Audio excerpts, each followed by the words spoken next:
नमस्कार दोस्तों आज बात करेंगे मेष राशि के बारे में। इस वर्ष आपकी राशि में द्वादश भाव में राहु का प्रभाव प्रत्यक्ष रूप से रहेगा। मौसमी बीमारियां आपको परेशानी में डाल सकती हैं या बार बार कुछ ऐसी परिस्थिति उत्पन्न हो सकती है कि आपको हॉस्पिटल के चक्कर लगाने पड़े। हेल्थ का तो बहुत ज्यादा ध्यान रखना है। यदि पहले से कोई बीमारी आपको चल रही है तो बड़ी मुसीबत नहीं आएगी, लेकिन अगर पहले से कोई बीमारी नहीं है तो बीमारी आने के चांसेस बहुत ज्यादा हैं। ये मेष राशि वालों के लिए बहुत ही सावधानी भरा साल है। 1 मई के बाद बृहस्पति आपकी राशि से दूसरे भाव में रहेगा। दूसरे भाव में बृहस्पति के होने से आपको थोड़ा सा कफ संबंधी परेशानियां उत्पन्न हो सकती हैं। तो कफ संबंधी अगर परेशानियां आपको पहले से रहती हैं तो आपको ज्यादा सावधानी बरतनी पड़ेगी मेष राशि वालों के लिए। यदि आपको किसी बीमारी की शंका पहले से ही लग रही है कि हो सकती है तो चिकित्सालय में जाकर के अपने सारे टेस्ट करा लें। आने वाले समय में ये साल परेशानियों से भरा साबित हो सकता है। जब मौसम चेंज होगा, बरसात आएगी, तो उस समय में सबसे ज्यादा आपको अपने स्वास्थ्य का ध्यान रखना है, पेट का ध्यान रखना है और सर्दी खांसी जुकाम जैसी परेशानियों का ध्यान रखना है। व्हीकल बहुत तेज ना चलाएं। अगर ड्राइवर है तो बहुत अच्छी बात है, लेकिन अगर सेल्फ ड्राइव करते हैं तो सावधानी पूर्वक आपने गाड़ी ड्राइव करनी है।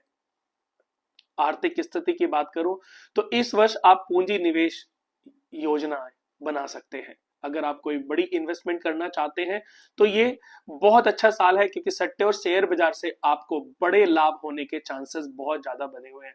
आपकी आय शनिदेव की वजह से निरंतर बढ़ती जाएगी।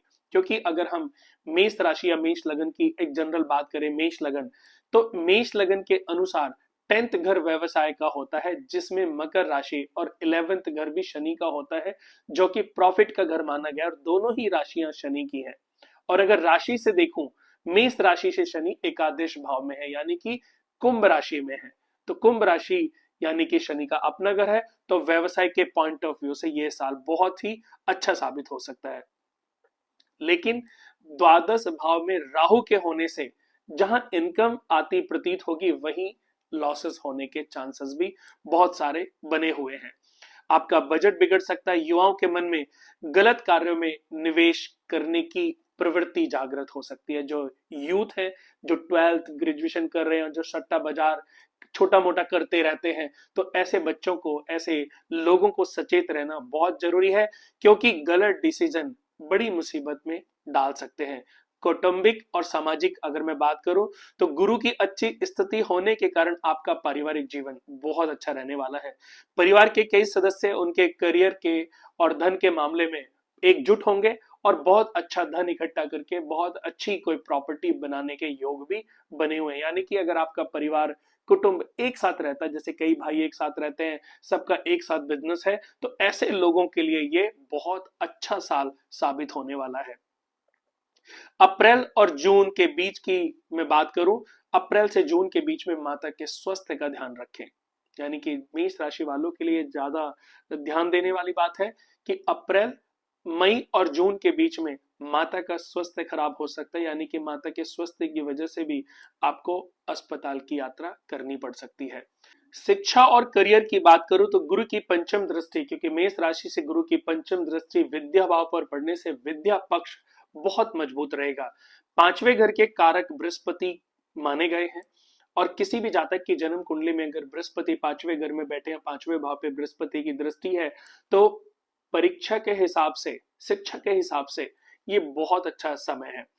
तो शिक्षा के हिसाब से बहुत अच्छा समय है। अच्छे पढ़ाई होगी और अच्छे नंबर्स भी आपको प्राप्त होंगे।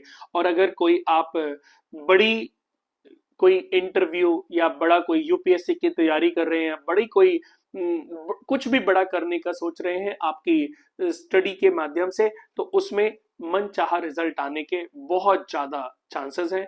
ये साल सौभाग्यशाली भरा हुआ है। प्रतियोगी परीक्षा की तैयारी जो भी कर रहे हैं उनके चांसेस बहुत ज्यादा, थोड़ी सी लगन की आवश्यकता है, और जितनी लगन पढ़ाई की तरफ बढ़ेगी उतने अच्छे नंबर उनके और ज्यादा आएंगे। अगर सच बताऊं, यूपीएससी या बड़े कोई एग्जाम की आप तैयारी कर रहे हैं तो सबसे अच्छे रिजल्ट देने वाला ये साल मेष राशि वालों के लिए साबित हो सकता है।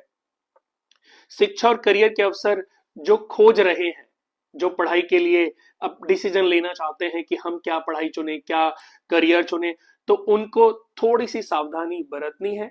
थोड़ा सा अपने बड़े बुजुर्ग, अपने घर में बड़े भाई बड़ी बहन या कोई भी ऐसे जो घर में है जो आपके सहायक हैं, तो उनसे आप सोच समझ करके, उनसे बात करके आप सही निर्णय ले सकते हैं।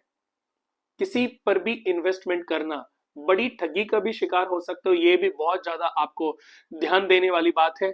जून और जुलाई में थोड़े से नुकसान होने के चांसेस हैं, यानी कि अगर जून जुलाई में कुछ भी एग्जाम वगैरह है तो उस समय पीला पुष्प अपनी जेब में जरूर रख के ले जाएं। थोड़ा सा मन परेशान रहेगा, मन भ्रमित रहेगा। प्रत्येक बुधवार को पीपल की जड़ में सप्तधन बिखेर दें।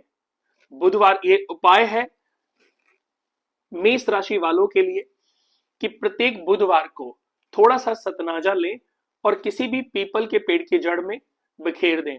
और ट्यूसडे और सैटरडे को हनुमान चालीसा का और शनि चालीसा का पाठ जरूर करें।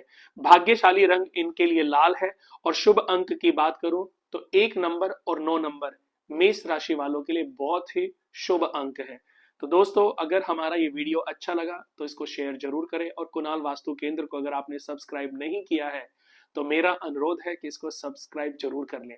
हमारा दोस्तों कॉफी विद कुणाल करके एक और टेलीकास्ट शो आता होता है, इंस्टाग्राम पर, फेसबुक पर, यूट्यूब पर, सभी जगह है, तो उसको भी शेयर करना बिल्कुल ना भूलें।